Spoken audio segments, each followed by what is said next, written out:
Our gunshot victim is a 24-year-old male that was shot in the foot. He's claiming that he was walking through the complex with some friends going to the gas station across the street. A car was kind of following behind him slowly. They started shooting at him and his friends.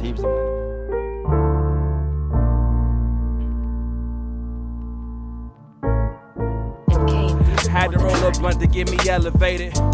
Look him in his eyes, that's how I know he hated. Don't disrespect the rhyme, cause the flow is greatness. Can't disrespect my mind, cause I practice papers.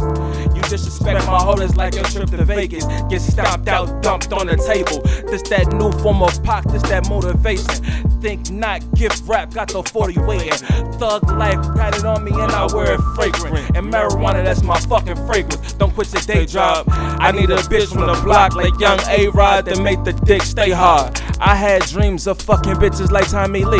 I had dreams of killing niggas for robbing me. I had dreams of touching millions, inviting feelings. All in the villa with my chillins and my fucking ceilings. These niggas can't see me. They must be blind to the fact like they named Stevie or Ray. Alright, welcome everybody. We are the Common Interest. You know what I have here with me today is Jersey Sha'kur. Did I say that right? It's Sha'kur. Sha'kur, my bad. Okay. Alright. Just like Pac. Bad. Okay. But yeah, so shit. Well, so here at the Common Interest, we have, started off by hitting up with some rewind. That's when you tell us a little bit about yourself, how you got involved in music, and how you got here today. Alright, well, I've always been musically inclined. My dad, he's an artist as far as painting, crafting, the whole nine. So my earliest memories of music is me going to and from football practice. This is as a little kid. And I'm listening to the music that my mom and dad is playing, and I'm imagining myself performing it, imagining myself in the video. So I'm just thinking like, this is always. So I was either gonna be a rapper or a videographer. Like I was gonna do the treatments because I always saw it in my head. Right. So it took a while. It really molded my life in the sense of I wanted an iPod for recording purposes. I wanted a MacBook for everything I wanted as a kid was really solely around recording in a slight way. Yeah. So once I came of age and I was able to get a car, get a house, and have my own things and build my own studio, it became fast-paced, and I had a greater appreciation for the whole journey. Right. You know what I mean? So that's what it was. It was a kid that wanted to be a rapper, a teen that always dreamed it, and then like as a young man, I figured out how to work. Like my dad always was telling me, like, you got a dream, but you got to fund it. So what that means is like, what I'll tell somebody else, instead of saying it like that so harshly, is like, you gotta organize your life. You can't create until your life is organized in a certain way. So it gives you a certain level of freedom and openness that in your heart as an artist, when you start recording, creating in your own element, unstoppable. Facts. That's what's up. So you already said a little bit about your your earliest memories of music. What's what was the artist or the video that was just like, man, this is fucking dope, like this shit crazy? Man. Oh man, the first one I think it might have been the Big Pimpin' video. Big Pimpin'? Because it was Jay-Z on a yacht. Then we had the Underground Kings just like doing what they do best, and it was just beautiful. That's when they was spending $1 million on videos. Right. So I just used to always listen to Biggie and Jay-Z. That was my foundation. That was my teachers, and I used to watch their videos. The Dead President's video too. Oh, okay. Because it's just like, man, because it's two polar opposites in the sense of this is lavish and extravagant, and this is like, man, we on the block. This is where I started, and this is where I'm going. Right. Okay. That's what's up. So you would say like Jay and Biggie, those were really huge influences in your music style, not the style, but just you having your presence in the music industry. I feel like when I was younger, I gravitated towards Biggie because we were similar in nature as far as like I was out of shape, so like I clung towards his opinion and his approaches. It's like, because when you were big, you're kind of a bully with it, so because that's the way of protecting yourself from ridicule. Right. So the way he wrote it down and said it, I appreciated his input. You know what I'm saying? And then Jay-Z, we spoke both Sagittarius, so I always like. Are you Sagittarius too? Yeah. That's what's up. Yeah. Oh, you Sagittarius? Yeah, oh, so yeah, it was me. But Jay, I always looked up to. It was rap at first, but as he matured, it's just the whole life, the whole everything he did. The infrastructure he built for the up and coming the indie game that he started established. You know, that was everybody's blueprint. Like, no pun intended, but everybody, Nipsey, everybody's following that out the trunk and make it shake, bring the money to the label. Like, so now I'm competing with you in the sense of like, I'm not asking for nothing. I'm showing you what I have, and I'm asking you to lend a hand if you could. Nah, facts. That not because that shit. Years later, you see the payoff. This nigga billionaire now. Like, he doing the damn thing. Man, got that bag. Yeah, for real. And that's dope with the Biggie thing. I never thought of it like that because like I feel like Biggie was one of the first kind of few artists that, to me, he didn't really have the look as like other artists at that time. Like, he was almost the exact opposite. You know what I'm saying? Yes. Like, even like the bigger artists then, they just look cool with the shit. Like, Biggie got that shit after he got the money and everything. Like, but after that point, he also had that, you know, that stature with him. Like, oh, that's Notorious B.I.G. Like, okay, now that's with it. But when it first came out, that wasn't like that. Yeah, so I feel that. I feel like Biggie, it's a certain thing about it. It's something about when a person raps to where it's like, you know what, man, I feel it. Yeah. And I feel like Puffy and I feel like the local audience that he cultivated, they felt it. Yeah. And then, you know, he started as a kid, so that name building and, you know what I mean? It was open doors. Like, he kicked it down, though. I really did. And no pun, but no intended, right? Oh, yeah, no, for real. But, so, how did you get your name? Jersey Sha'kur is... Well, Jersey's where I'm from. Okay. Yeah, I was born and raised until 5th grade, then we moved to Delaware. Okay. So it wasn't until I came to Houston and I linked up with a few Houston guys, and they couldn't say Sha'kur. So my guy, he was like, look, I'm going to call you Jersey, because that Sha'kur shit, that I cannot say it at all. Okay. And I respected that because he was so bold and blatant, and it was nothing offensive about it. So I'm like, yeah, I'm with that. So after maybe a half a year of being Jersey, that was my name. And then if I go home, nobody's gonna call me Jersey. Like, it's not happening. Right. Like, they told me, like, I'm not doing it. I don't respect that. So I respect that. Respect is like, it's love. Like, don't put a boundary in between our relationship. Yeah, yeah. So it's Jersey Sha'kur because that's where I'm from and that's who I am. And I rap shit. Okay, that's what's up. That's what's up. So is there any relation to Tupac at all? Man, I didn't. My mom and my aunt came up with my name. Okay. So I was, as a kid, I wouldn't say anti-Tupac, but him and Nas didn't speak to me in the way that Biggie and Jay spoke to me until I got a certain level of sense about myself.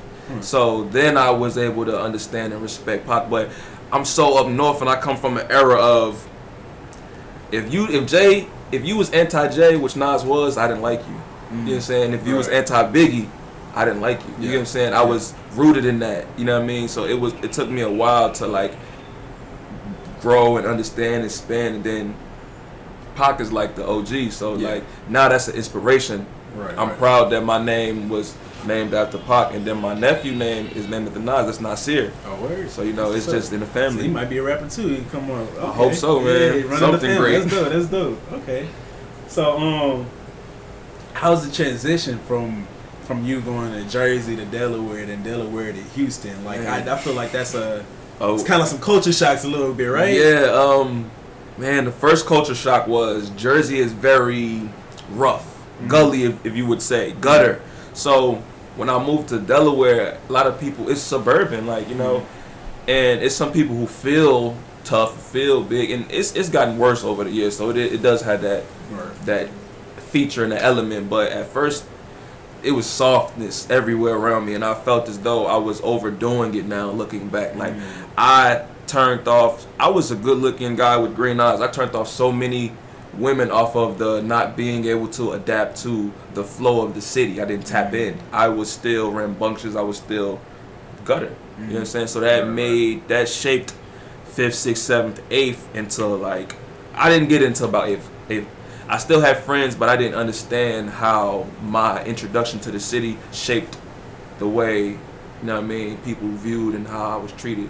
But then when I moved to Houston, I feel as though I matured and I understood life in a sense. Like, Houston grew me up.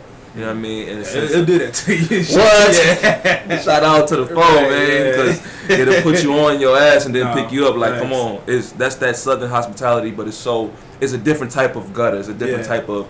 But I compare it closer to Jersey than I would Delaware because of the blend. You know what I mean? But when I came to Houston, I learned how to be a man. I learned how to have sense about myself in every angle, have respect and how to maintain a certain level of decency and dignity and keep my people around me sharp and you know what I mean. Whereas I feel as though I was not an only child, but I was the only one, the only boy in New Jersey. And in Delaware I was very friend hungry, and that shaped my life until I came here and I matured and realized that. You know what I mean? Keep your circle really tight and make sure that they sharp as nuts. Houston definitely do that to you. It's real. They got love for you. You got love out here, but it's also a lot of hate out here. So that Drive Slow by Kanye and Paul Wall meant it all. It said it. Just drive slow, homie. Yeah. Don't wait till you get grown with me. He said, wait till you get grown, little homie. Yeah. Exactly, and that's the culture shock. Whereas Jersey, I'm driving fast. I'm speeding everywhere I go, and it'll fuck up your car doing that in Houston. Just off of that. Yeah, no, facts. Just off of that. Niggas can't drive at this bitch. Like at all. Yeah, that's what's up though. That's what's up. Well, I'm glad you're here. Glad the city welcomed you. Yes. Shit. How's like the music scenes? Did you even get to experience that in Jersey and Delaware? Man, I could tell you about it, but I didn't get to experience it from a first hand. Okay. Like, New Jersey is I'm not gonna say broken, but it's the club scene. Okay. And that is divided into multiple genres in the sense of it's very house orientated, meaning like you go Jersey Shore type music. Yeah. But there is a West Indian influence. There's so many influence in the pot of the club music, which makes that the most important scene. That's the popping scene in New Jersey. That's the DJs. They rule over the city. Okay. Now there is a rare occasion where Fetty Wap break through the ceiling. Right. That's happened very rare, and that was the first in our generation. Fetty Wap was the first. You know, it's the Naughty by Natures. It's the you know what I mean. We had our Redmans, but of my generation, Fetty Wap. So other than that, then we have the battle rap scene, and we have the underground, like real, just rapping hard lyrical scene. So there is all divided in that sense, but that makes it a melting pot. Like you could, if you like gimmicky, but you could get on through a dance song. You got a DJ friend, you know, you can really cultivate. Joe Budden doing like Pump It Up or something. Yeah, exactly. And that's why it made so much sense, because it's like, this is what the city is kind of built off of. They like this. Okay, that's dope. In Delaware, there's a lot of. That's what made me an aspiring artist. I ain't gonna lie. There's a lot of that underground scene is more pure in the sense of in in junior high, there was Joe. This guy, I don't know their rapper names. I wish I did. So long ago. It was Joe. It was Mac, which was Matthew. It was Ken Kaysen, which is still rapping, and it was this group of dudes, the Brotherhood, and we all in school. But I was looking up to this because they was putting out music, and they was putting, this was that Piff era. This was mixtape. We didn't even have live mixtapes. This was when people was. Before everybody was a rapper. This is like, if you rapping, you a rapper. Yes, you backpacking. You want to be a backpacker. Yeah, facts. So everybody in the local scene was putting out music. They had money. They had laptops. They had the bare essentials. This was when we started taking control of the game. Right. And I used to look at them. It's like whereas some schools have like this fashion show to where like you come to school and it's a fly thing. The Caney was a fly thing. Yeah. To me, I tapped into the music thing, like the circles at the lunch tables.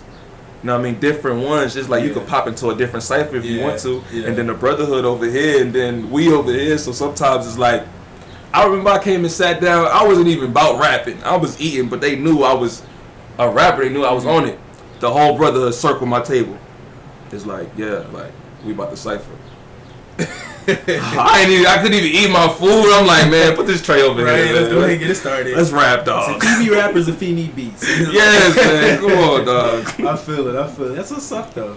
That's dope. So, have you been in like out in the underground scene while you been out here and everything? You been how you been enjoying that? I'm emerging into it, like Okay. I'm starting to get shows. I'm starting to do the club thing and get into the scene, and it's just like it's a fun thing, I started reading the Way of the Superior Man, and it got me in the sense of fear. And I was listening to Will Smith. I kind of blended the teachings together, like great person to listen to. Great advice all man. around. That Yeah, YouTube is just pick up the jewels. Yeah, for real. But he's talk about fearlessness. That's Will. And then The Way of the Superior Man, the book tells you about energy control. So whereas you could have been fearful of this moment, or the show, I got a show on the 21st at Sky Lounge. You could be fearful of these moments, and when she booked them, the heart started beating. Right. But then I started reading a little bit more, and it made me realize that fear is nothing. You can control that energy, and to be superior, to be great, you must be comfortable in situations of fear. Right. So once I read that and once I internalized it, I no longer had butterflies about this meeting or anything else to come, and I'm trying to live in that also. So Houston is a very vibrant place, a very scary place, a very loving place. It's all of the above. So that's the same for the underground scene. My dad kind of said, like, you got to go out there and give love to a world that will never love you. So, and that we wasn't even talking about rap in that moment, but he used that as an example, and it stuck with me. So it's like, yeah, whenever I'm out in these streets trying to promote or trying to perform I'm putting myself in a risky situation, but at the same time, you trying to make this world love you. They never will, but at a certain point, like, they'll know you, and you could capitalize off that in that scene. So Houston is wide open for that too. I know, for sure. That's a good saying. I fuck with that. For real. Yeah.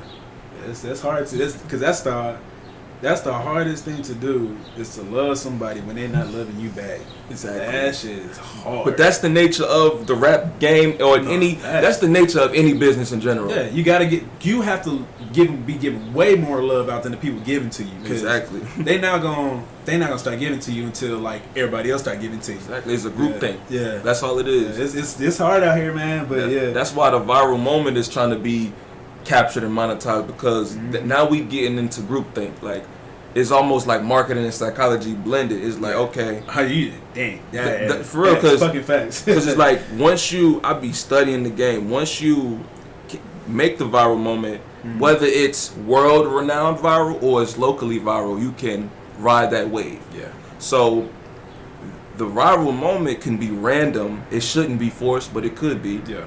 It could be thought of and planned. I wouldn't say forced. But once you catch it in the spark, then it becomes marketing and branding and widening the wave. But the real basic thought of it is branding and psychology. You in the mind of the consumer at that point. You like, these are what the people like. I'm seeing this, so let me do something like this, but let me put my own into it. Why you think the women is winning now? Because everybody love women. Like, shit, everybody love women, and they like. Honestly, women can do everything better than us if they really want to. When it comes down to it, they can do anything better than us. That's why we fearful of them. Yeah, no, for real. I feel like it's a whole nother conversation, but it's a whole different like hierarchy just against women to make sure they don't succeed get to positions of power. That's what I'm saying. That's the fear. That's where the fear coming at. Yeah. But when you look at that's why I love that women is winning, because you could easily watch. Think about it. Why would the DJ not listen to you? Maybe. It's hard for me to get the DJ to play the album. I haven't tried it, but I'm saying theoretically it would be hard. Because every nigga raps. All right, I mean, he probably sound like every other nigga that's rapping right now. But if a woman come up to you with a CD or something like that, like, let me check your shit out. Exactly. Like, shit, if anything, I can fuck with her just to fuck with her. Like, you know, it's the natural. So but then it's her shit actually hard with it. Like, oh, damn. Then when you look at the Meg Thee Stallions and the Cardi B's, you see how easy it was. You know what I'm saying? But as a man, you can't complain about the wins that a woman have, but you can reverse engineer it. So you may not be able to walk up to the DJ yourself and get the CD played, but she could. Yeah. No, so why not? She gonna get away behind this shit. Like, women get way more free shit than a nigga ever get in life. Like, they know they open doors. They can open doors just by their face. That's why you watching Kevin Gates and you seeing like he just got to talk to you and tell you, be the face of the brand and be the example. You know what I mean? Before it was easy, before he could be the walk in and speak to the, she walked in and spoke to you. Yup. Why was she not? Especially in the streets. Yeah, that's hey, y'all don't know already. Get some women on your team. They get shit done. They get it done. And they keep your circle tight, bro. Yeah, for sure. They'll let you know what's up before anybody know what's Man. up. So definitely get some women on your team. That part. But so your latest tape that you have out is the Jersey Be the God tape, right? Mm-hmm. Okay, and that was remastered. See, I'm gonna take you through the whole process of these albums. Cool. I Because, was hoping he's gonna do that because everything dropped the same year. Okay. So the remastered version of Jersey Be the God album is just, I grew as an engineer also because I'm in my house making these. So you did everything on your own. Everything from the cover. The newest album that's coming out is the No Brands, the movie album, and I paid somebody to do that to do that cover because that was an executive decision. As like, you got to understand that at a certain point when you're doing everything, by having somebody do the cover, I felt so free. I enjoyed the album that much more. One less thing you have to worry about. And you feel me? So I started with Shout Out My Young Niggas. That was the first album. That was a mixtape. It had three evolutions, whereas I made the album on my laptop, and I was looking for a cover, so I looked up black anime characters. Okay. And I didn't have Photoshop, so using some program, I made a cover with a black anime character, and he had curly hair, and that was good enough. You feel me? Yeah. So that was me. You could feel me on that one. So it's like, all right. I put that on Dat Piff, and it started getting views. I put it on all the mixtapes. It was getting good views. Okay. So then I discovered the knowledge on how to put it on the streaming sites, all DSPs, and that was a great thing to know. But they have requirements, so I didn't like that cover for iTunes and for everything. Right. So I looked for a new cover, and I was just sourcing. I was just Google Images, and I found a template that I could work with. Like I put it in Photoshop and recreate it and put my actual name on it easily. Right. Did that, sent it in, and my distributor was like, they sent me the site on where I got it from. They was like, yeah, you got this from Google. Like, nah, basically. What? That's basically what they said. They're like, nah, iTunes ain't fucking with it. iTunes is strict. They wasn't fucking with it. Yeah. All the other DSPs pretty much was putting my shit up. Yeah. So I'm like, all right, boom, we gotta have it on iTunes. Yeah. So I had Tidal back then. So I'm looking at these covers and I'm just like, you know what?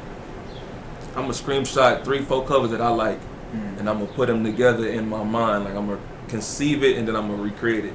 So that's where the Jersey Be the God. Well, the Shout Out My Young Niggas cover was the first one, and then the Jersey Be the God followed it. Right. I used the same template. Yeah, I seen it. Yeah. So question, real quick. Let me interrupt. Okay. So did they like? Were there like a continuation from each other? Is that like another reason why he's the same template as well, or it's just like you like the template?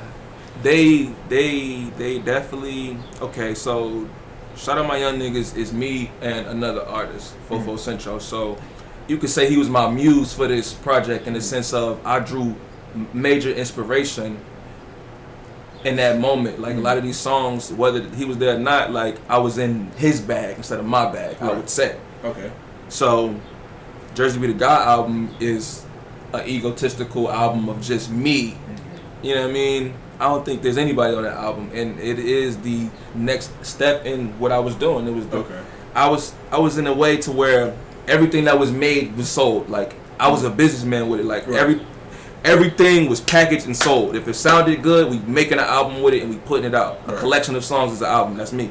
So every time I went into creation mode, I came out with something. Okay. So yeah, then I had to remaster it because, like I say, throughout the year of creation, I got better at engineering, and I didn't like how it sounded. Yeah, that'd be the worst thing as an artist. Like you go back, listen to your shit, and look at something, you like, damn, I could have did that better. Let me fix that real quick. Like you watching them listen, you see that they listening. Then that's why you gotta at least get one streaming service so you can, once you're done creating, you can sit down like a consumer and be like, how does this sound? Play the album start to finish in a headphone or in your car and feel it instead of, because when you mix, master, create, when you do the whole process on some rush shit, then your soul is like a hot potato. That's why I had to let somebody do the album cover for the newest album, and that's why I didn't put it out. It's been done. It's fully done. It's not mixed. I waited on that because I wanted to just let it sit there.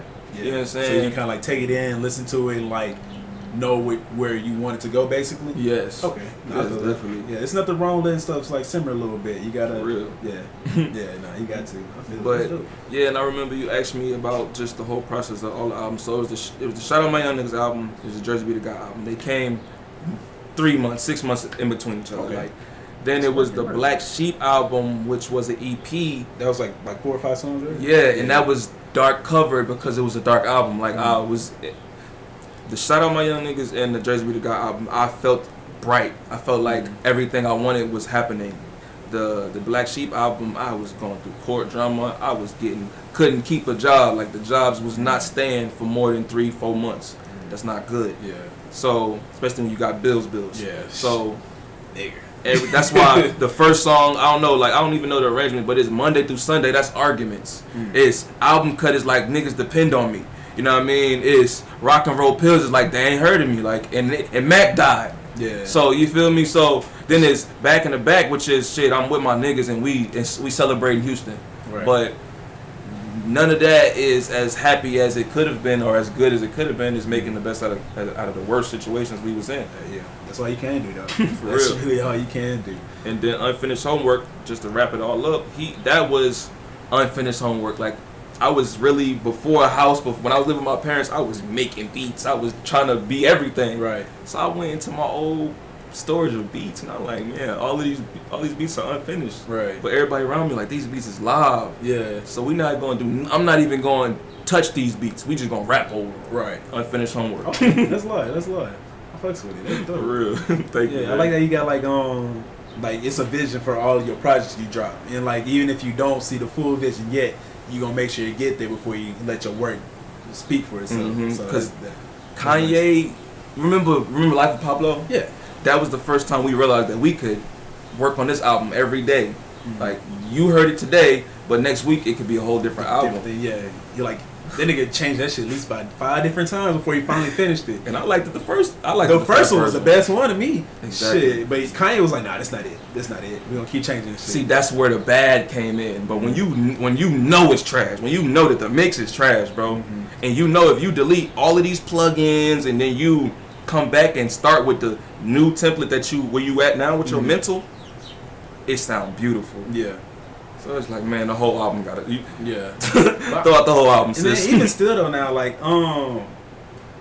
if you go on a streaming service and like listen to like Life of Pablo now, it sounds better, but I don't know. I guess I kind of like the rawness of it. Does it like, feel better? Yeah, because before that, I know it was different versions. Like some songs didn't have some artists on them, and like they just had different sounds. It was just, different shit. Not to cut you off, but Yeah, go ahead. I really wonder about the process. Like he tells you about the process, but it's different. I make songs, so how do you have that many versions of one song? That's a very serious question. Like 100 different versions of the same fucking song. I don't understand that shit, and they will never hear that shit. Like he'll have a version, like say he'll have a version of a song with Pharrell, fucking Tyler the Creator, fucking Lil Wayne, fucking John Legend, like the same song, the same fucking song. You only heard the Pharrell version. Exactly, and like come on, man, what are you doing with this? Yeah, that nigga's crazy. That's all I can say. That nigga's crazy. Cause I would love to just be in the studio and just watch him work. Fly on the wall. Yeah, cause like it was one I think it was the Cherry Bomb documentary. And he was doing, there was a little segment when he was working on Smuckers. And it was like that part when he's like and like listen to that shit, him doing it, I was like, that shit sounds stupid as fuck. What are you doing? But once he laid that shit down on the track, that shit sound hard. Yeah. Like that's when you an engineer. With the homies. Sometimes I hate the fact that I can't hear the beat when they rapping. Cause I really won't like it if I don't like it. No, bro, like that's really crazy. And I was again, I was just talking about this last interview. If you haven't watched the Revenge of the Dreamers documentary, check that shit out. I seen a snippet of it. I was at work. It is good. Like I was literally looking at that shit, thinking about the same thing, because it showed the part where like Jill was rapping on a verse, and like what he's saying, it almost sounded like a bunch of random ass words. But once you hear it, it was the verse for Down Bad.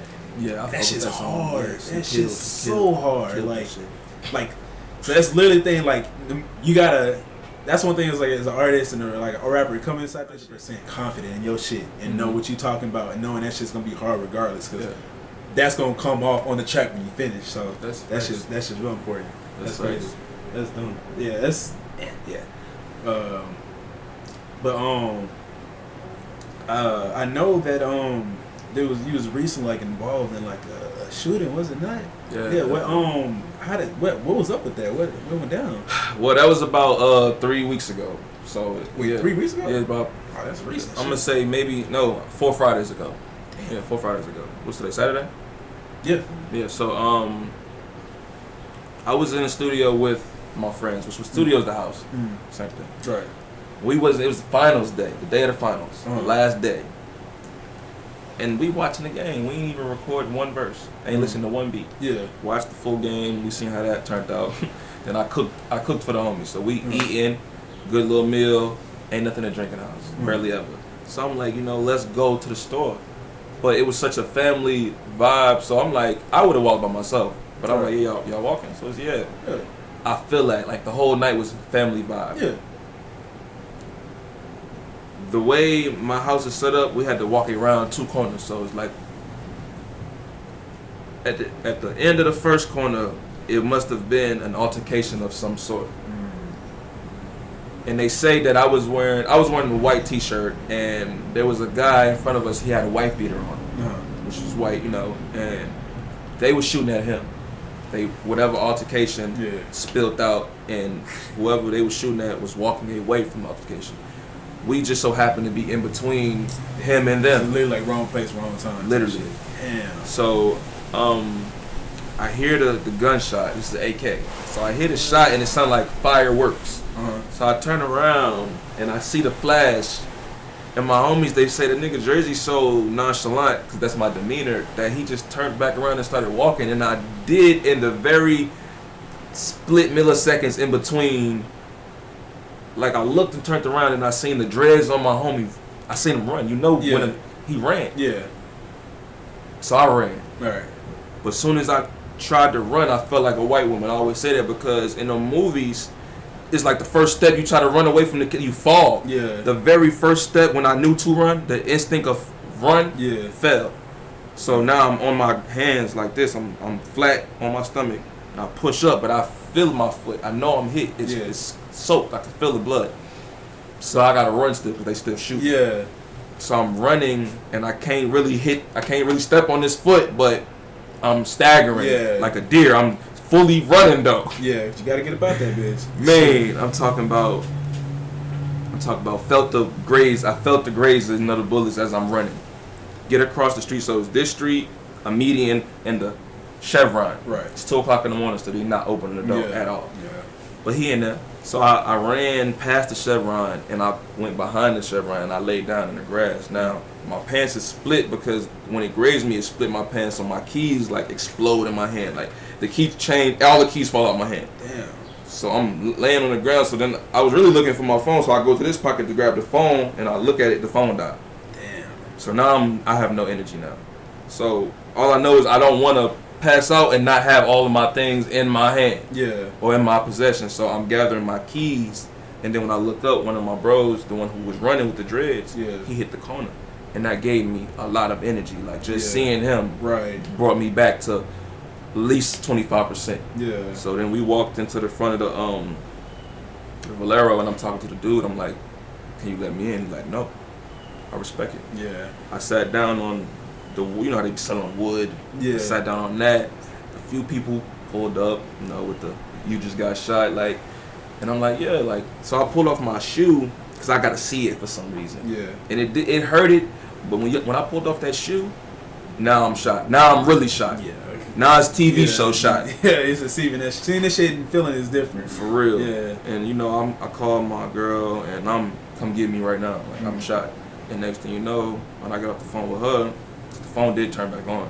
When I got off the phone with her, the laws pull up like immediately. The laws, the EMS, the whole 69, bro. All of this shit, bro. Always when it's coming, they always come too late. When it's all after the shit done and everything. I'm talking about. They say that the dude when he was shooting. See, my homies, he said he counted 14 shots. That's what he said. He said he counted about 12 actually. Yeah. The cop said it was 14, but the first 3. He said, you know, it's an AK, so you can shoot it rapidly or you could tap it. So it went off like pow, pow, pow. So I feel like the third one hit me because I got up and then he started spitting at her because you think I'm the dude you're trying to shoot. Yeah, like, oh, I thought I got you, but I didn't get you. And I'm running my ass off, nigga. Got me fucked up. Man, what the fuck? Yeah, that threw me for a loop. Yeah, that shit was one of them nights where you just be like, man, I'm thankful. Oh yeah, for God's hand. Yeah, that's a divine intervention for sure. Damn, yeah, I'm glad you're all right, man. I'm glad you're safe. Glad I'm you're here. To be here with you, man. Yeah, for real. Hell yeah, that's dope, man. I mean, not it's dope that you're here, not the shit happened, but yeah. Nah, yeah. Damn, that's crazy. So like, how is like, how's your life after that fact now? Like, cause I know that. I stay inside for a little bit, me personally. Man. Like you said in 4 weeks, I'm after 4 weeks, I'm still inside the house. Man. Nigga. Okay, so I think we had an interview the next weekend, and I did. Did you do it with Cole? Yeah, she was just here. That's the homie. She was little Jesse. She was gonna stick around, but it was shit to go. Man, yeah. I wish she'd have stayed, but I feel like I wasn't. The feeling didn't mature on me. So when she asked me, I told her that I just got weapons and I wanted to protect myself and make sure the people around me was protected. Right. The passing 4 weeks, maybe after I started being more outside than inside. See, first of all, I could not be in the house. I don't do that.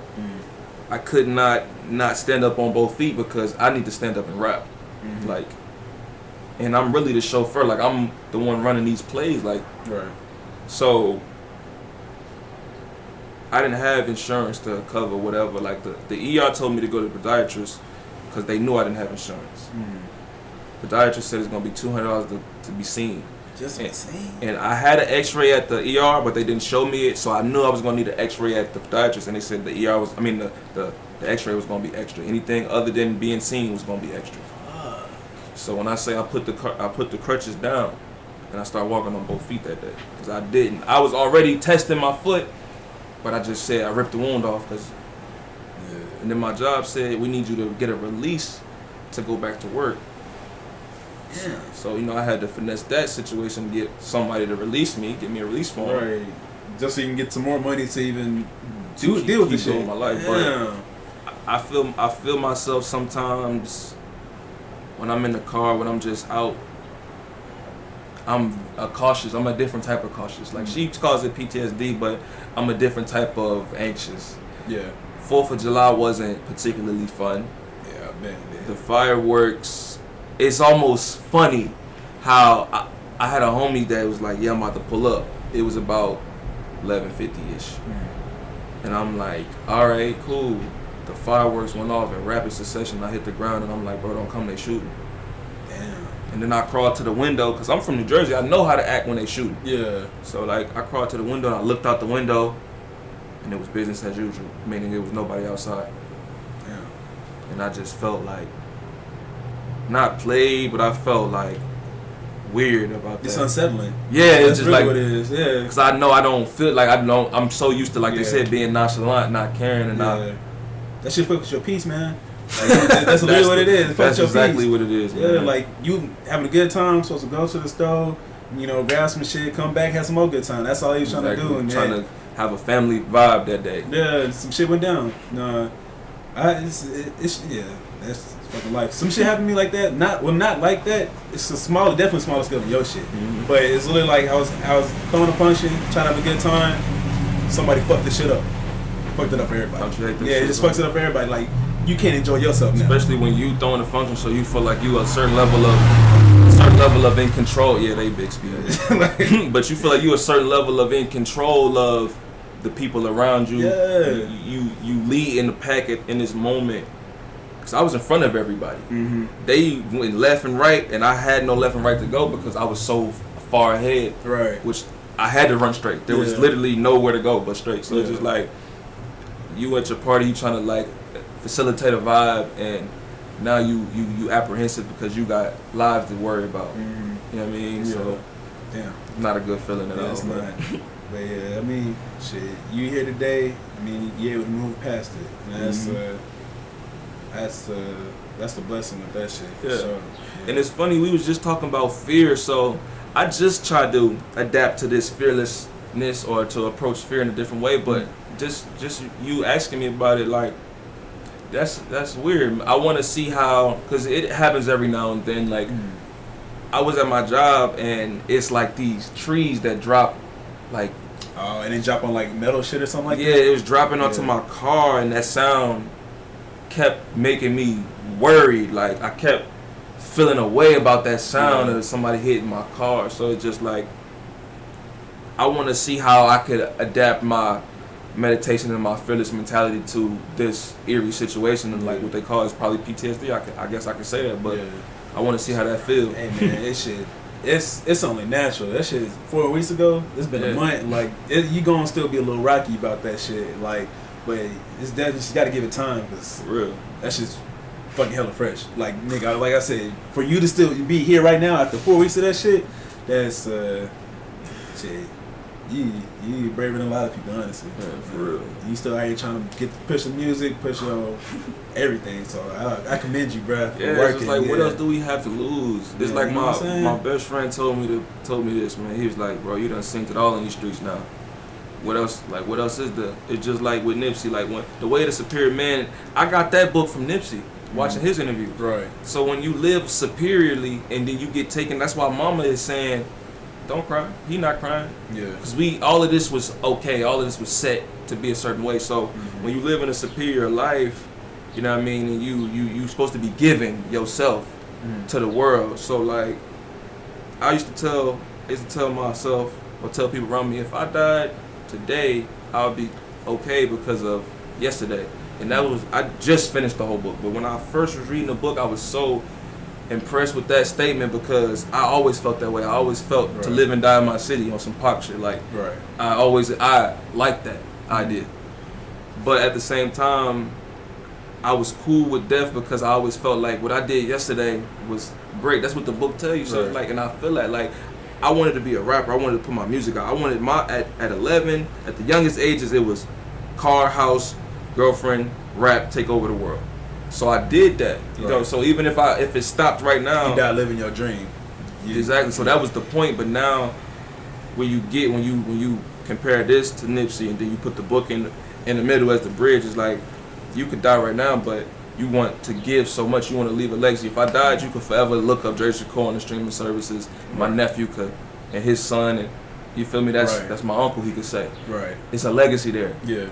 Now it's like, always continuously create a legacy. That's why you can go back in the streets and you could die again, or you could be put in a situation to where you can die again. Right. But that's the nature of the business, like what my dad said. Yeah.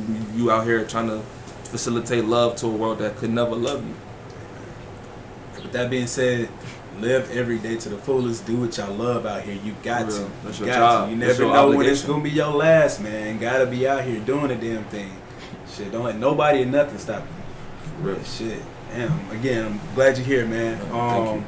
Shit. On a lighter note, I saw that you also dropped another single, Grinding, correct? Yes. Okay. Tell us a little bit about that. See, Grinding is off the new album that's coming, and it came out before the incident, me getting shot, and it's crazy how it lines up with it. Everything that you rap just so happened to be true, man. You mean what you said when you said it. So it's like, grinding is the excuse for why I don't be at family functions, why I don't do nothing but go to work, come home, and why I only fuck with people who come in the studio and record. It's like, if you ain't seen me, and if I don't post, and if I'm MIA, if I don't text back, I literally been grinding. Right. You feel me? Like, for 2 years, of having my own crib and putting out my music myself and putting out other people's music, that's what I've been doing. I haven't been in the streets, I haven't been in the club, I haven't been doing nothing. Right. So if you ain't seen me, I've been literally putting my fucking nose in the book, but it's the computer, so I'm nose on the keyboard, and I'm making sure that everything is like lined up, man. I feel it. Trying to manifest. Yeah. So that's all. It's just a manifesting, and it's like,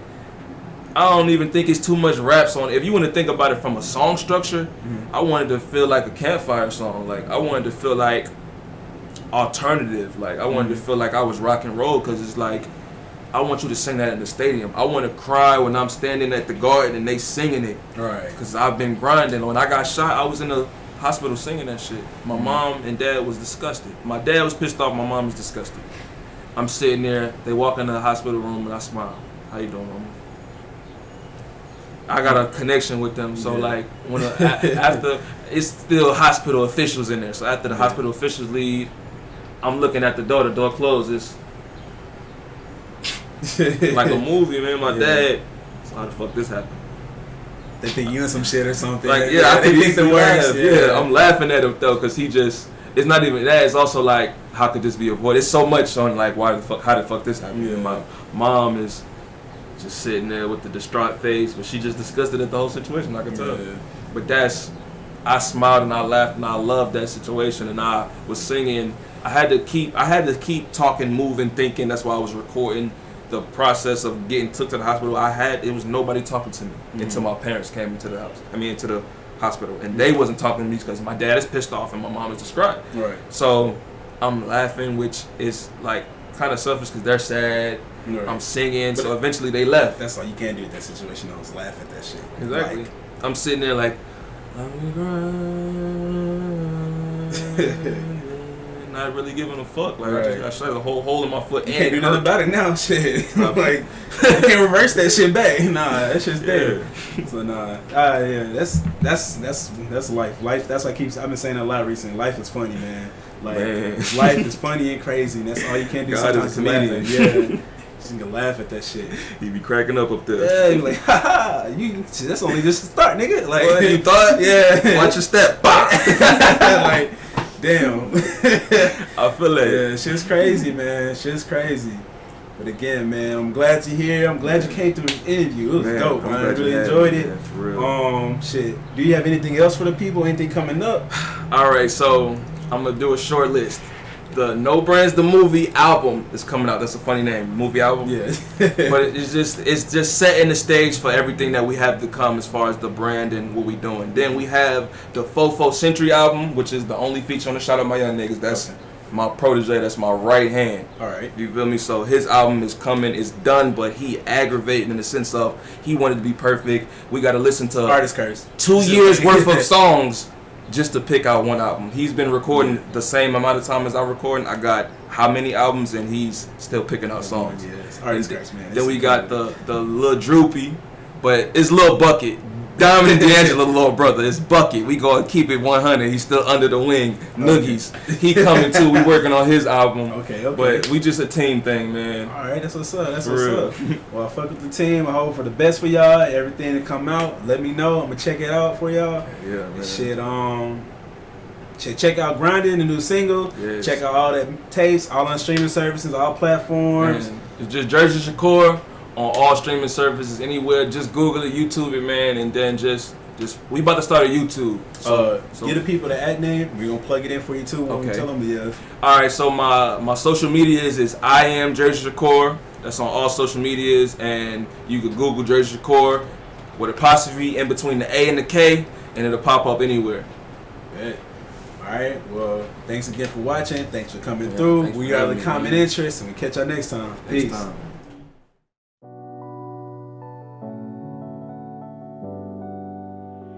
Trey on the beat, If you ain't seen me, I've been grinding. If you ain't seen me, I've been grinding.